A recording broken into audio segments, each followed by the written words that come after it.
I want to start by recognizing the presence of 4 American heroes here today, 4 of the hundreds of officers who defended us on January 6, 2021, Michael Fanone, Aquilino Gunnell, Daniel Hodges, and Harry Dunn. And I thank them for being here today. Mr. Smith, thank you for appearing before the American people. I'm glad that the committee has finally granted you the same chance to report your findings to the American people that every other special counsel investigating an American president has had.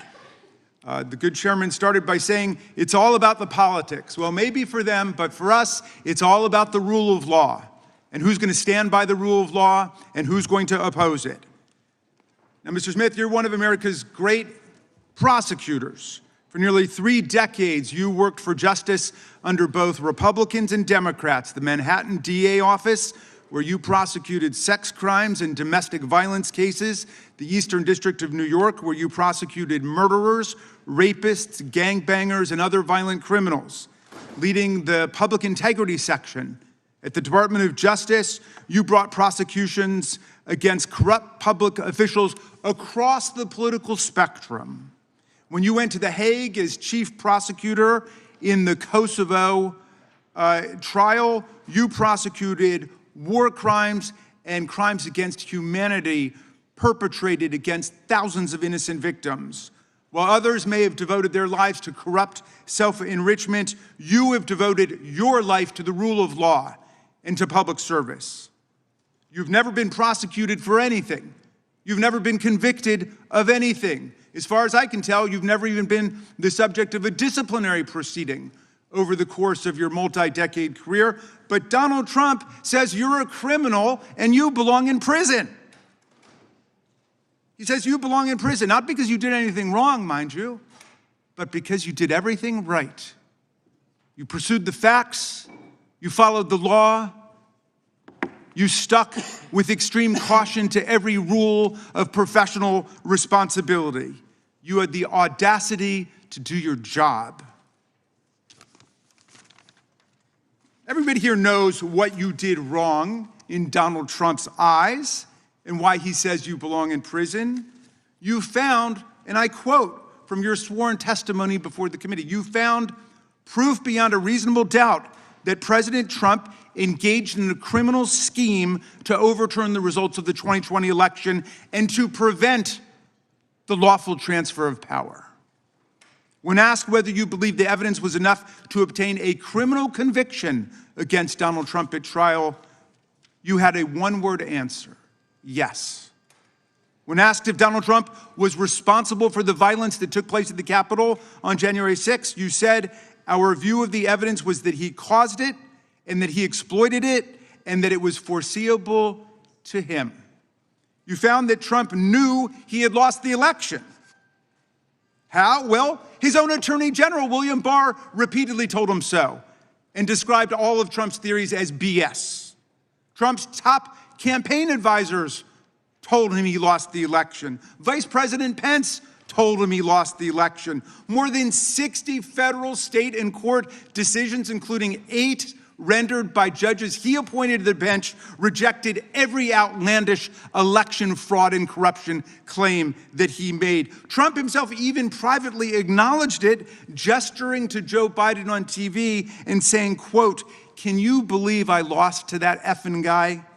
He knew he lost, but he threw everything into his big lie, which some people, even in this room to this day, will stand by and swear by. Well, when the big lie wasn't enough to convince officials like Georgia Secretary of State Brad Raffensperger, a Republican, to commit election fraud and just fine Trump 11,780 votes, when it wasn't enough to convince Trump's DOJ to, quote, just call the election corrupt and leave the rest to me and the House Republicans, when it wasn't enough to force Vice President Mike Pence to announce and then exercise lawless powers to reject Electoral College votes and use counterfeit slates to anoint Trump the winner, that's when Trump incited mass violence on January 6th.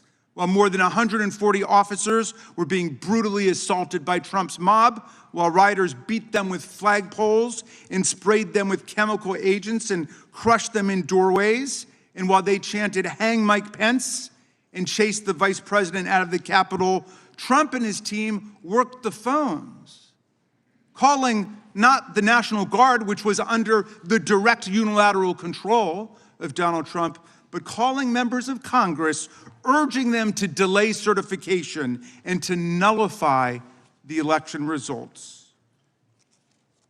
Special Counsel Smith, you pursued the facts. You followed every applicable law, ethics rule, and DOJ regulation. Your decisions were reviewed by the Public Integrity Section.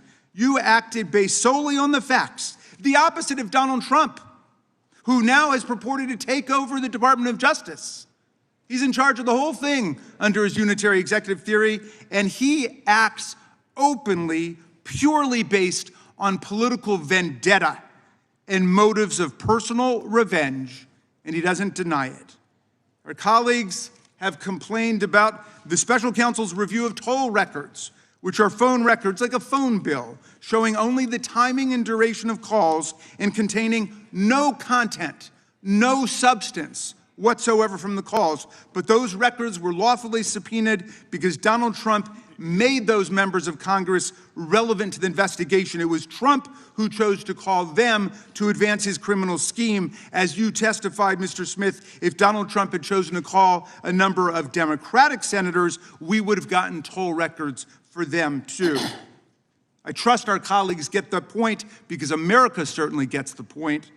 There is much Mr. Smith still can't talk about, though we know he badly wants to. His investigation developed what he calls powerful evidence that Trump stole documents containing our country's most sensitive secrets, hoarded them in the ballrooms and the bathrooms of his well-trafficked Mar-a-Lago social club. He showed them off to visitors, and then he obstructed a federal investigation by instructing his attorney to pluck out anything really bad before turning materials over to the FBI and having his staff delete incriminating security tape footage. But today, we're not going to hear a lot about that because you are gagged by an absurd judicial order rendered faithfully by Trump's most servile and sycophantic appointee to the federal bench, Judge Eileen Cannon. This order not only blocks release of Volume 2 of your report, which is unprecedented, about the classified document scam, it also gags you from discussing the report or its contents with us,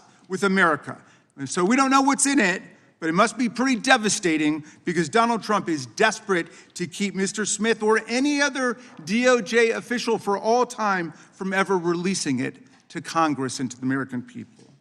Now, Mr. Smith, if any of our colleagues foolishly choose to attack you and vilify you today, and I know that's not going to happen from some serious prosecutors over there like Mr. Knott and Mr. Schmidt, who understand what federal prosecutors do and what the rule of law means. But if anybody decides to attack you personally, they will only be revealing their own ignorance of what prosecutors do and their own indifference to what the rule of law requires in America.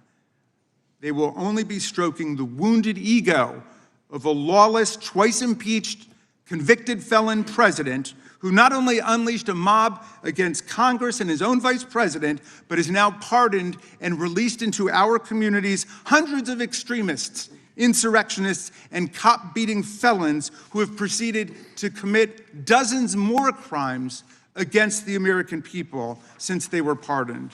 Mr. Smith, I understand you are a long-distance marathon runner. I read that you're a triathlete who's done more than 100 triathlons and 9 Ironman competitions. You are in the fight for justice and the rule of law for the long distance, for the long haul, and I thank you for that. And we should all try to follow your example. America looks forward to your testimony today. I yield back to you, Mr. Chairman.